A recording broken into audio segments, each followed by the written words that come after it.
Hello, boys and girls, my name is Hotsusi and welcome back to another day in Minecraft. Still here at our quarry, and as you can see, there are a few signs in my way, and on those signs there is a bit of math calculation because it's never a good idea for me to do that live on camera. Don't want to embarrass myself more than necessary. So let's have a look what we have here. So total length of our quarry is 1000 blocks. That's about 63 chunks length, and we have, or I have, set the render distance at 32 chunks, simulation distance at 24. Simulation distance, of course, means that's the number of chunks where redstone signals can be processed. And that's important if we want to think about transporting the items that we mine in the quarry and sort and store them, because that has to happen in those 24 chunks. Then one slice has a maximum of 2215 blocks and is 119 blocks wide. So maximum, that's this cobblestone wall. And as you can see, that cobblestone wall is higher, has more blocks than basically anything that we will mine until the end. So that's really an upper limit, but let's take that upper limit for our calculation so that any numbers we can come up, we are sure that this is an upper limit and we can reach that, we are safe. So mining a slice takes approximately 6 minutes. That's a guess because I don't know. What I do know is mining to about this height here takes a bit more than 4 minutes, maybe 4.5 minutes, and maybe this is 1/3 of the heights on top, so maybe somewhere 6 to 7 minutes. And our sorting has to happen within 5 minutes, because after 5 minutes items despawn.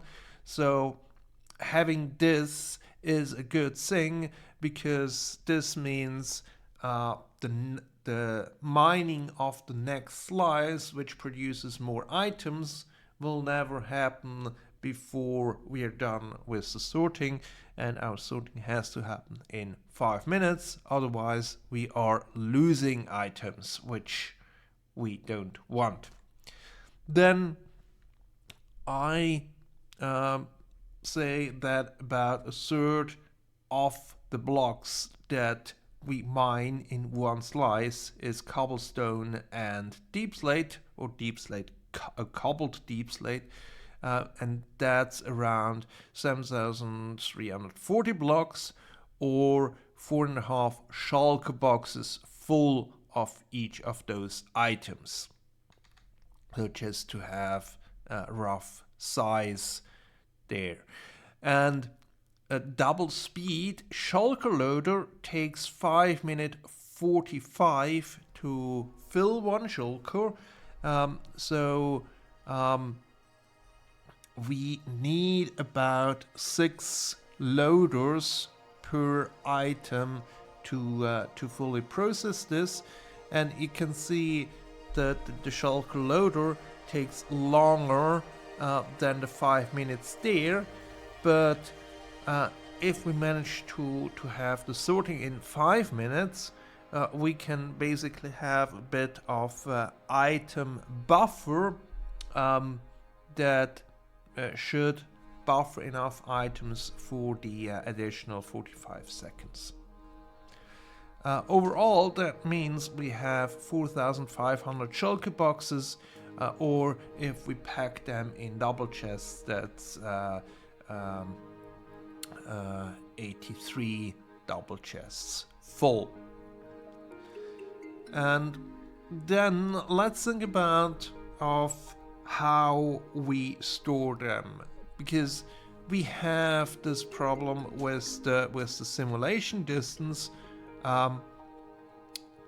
Either we have chunk loaders all along our quarry to load the chunks through which the items travel, and then especially where we are sorting them.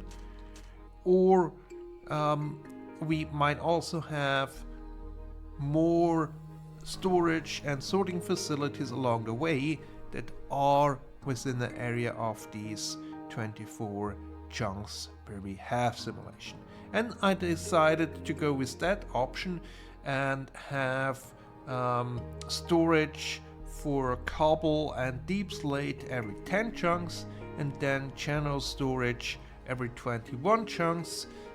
So for channel storage we will then end up with 3 sides all the way to the end, or maybe 2 sides, because of course we can transport items forward to the next one, which at this point would be 21 chunks ahead. But then once we're past that point, we could also transport the items back to the same storage site. So that's enough waffling from my side.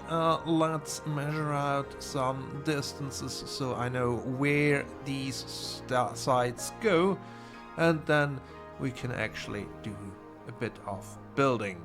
I have counted out some chunks, and this here is the location of our first storage for cobble and cobbled deep slate.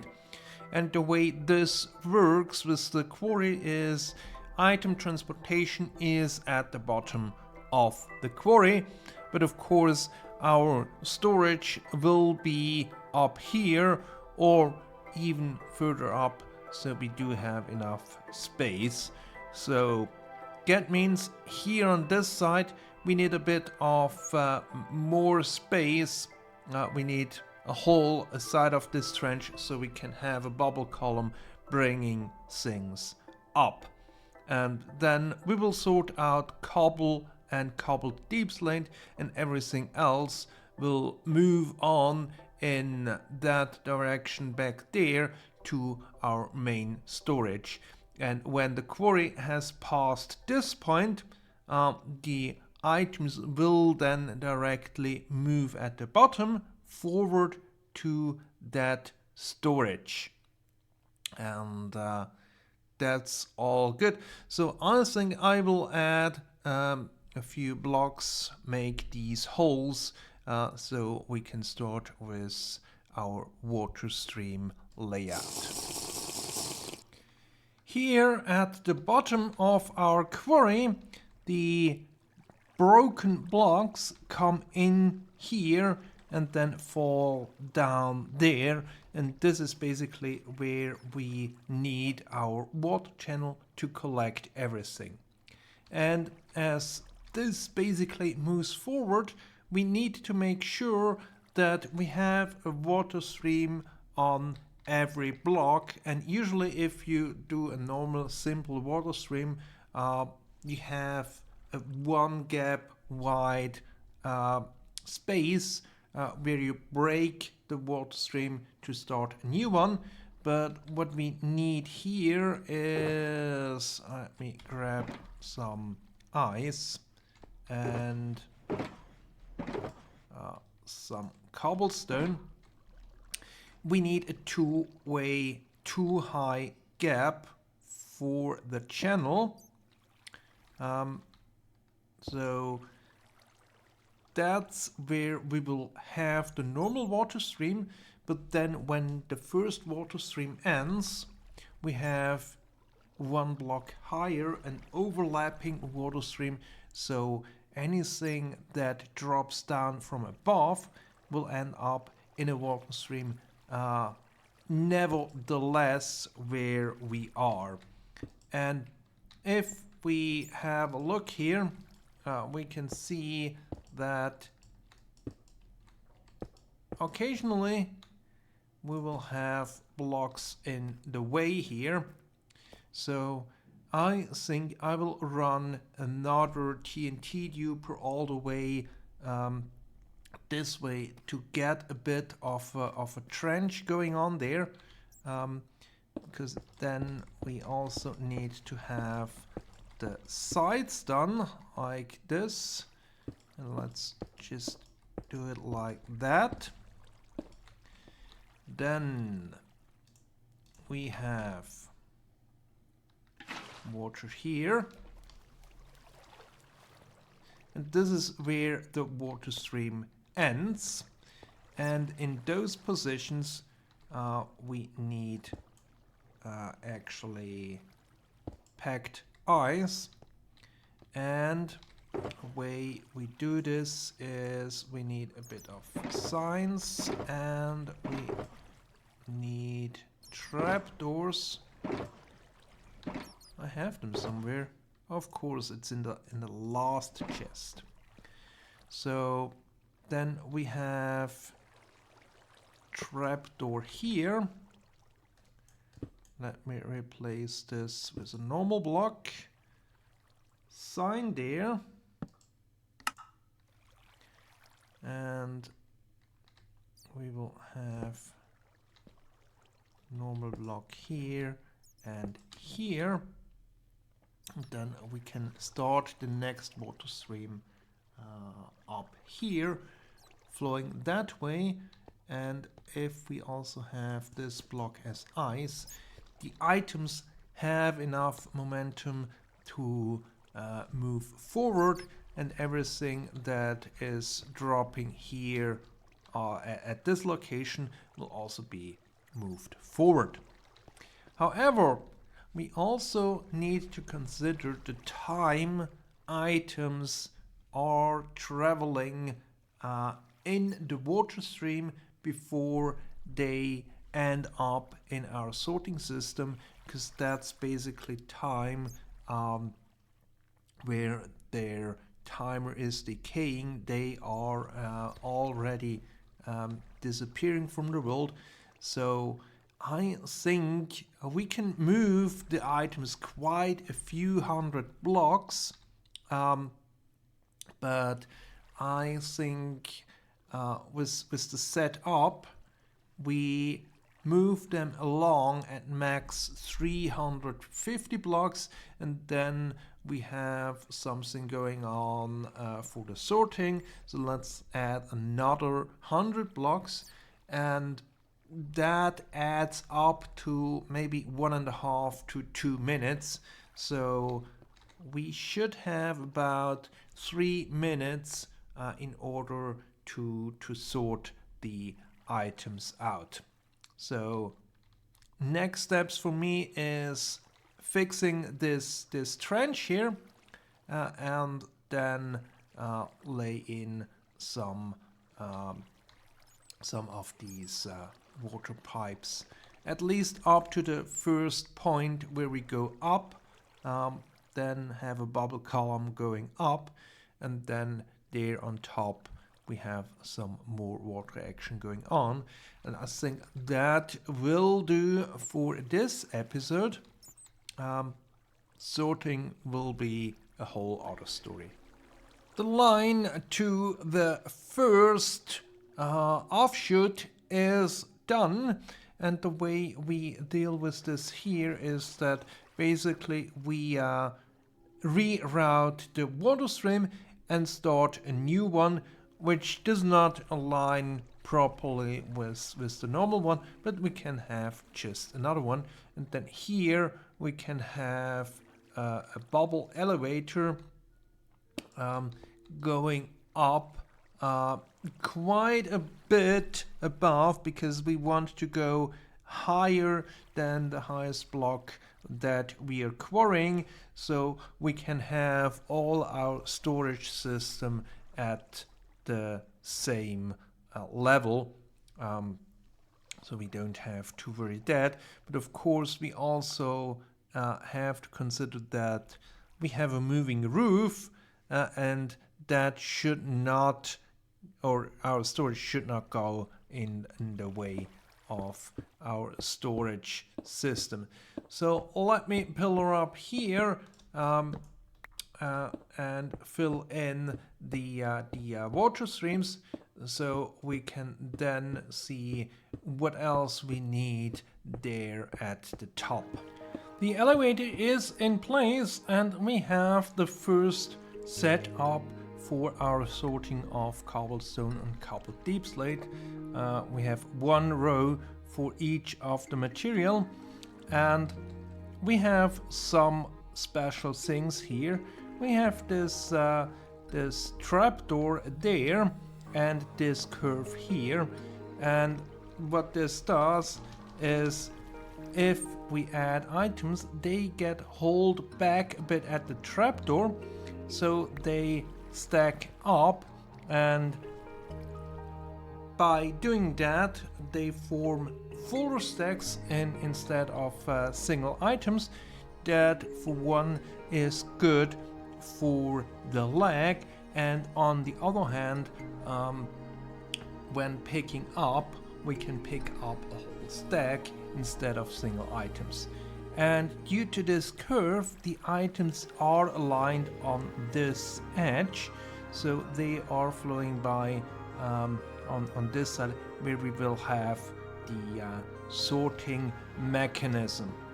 And in the beginning I said we need, based on the amount of materials, we need 6 shulker loaders, double speed shulker loaders, but actually we have here 10 modules, so that's more than we need, but I would expect here on this first view we get higher input on materials, but nevertheless we have to ensure that when we go around this corner there is no cobblestone left, if this is the sorting system for cobblestone, because all cobblestone that we have back here will not be sorted dedicated, and we want to get the optimum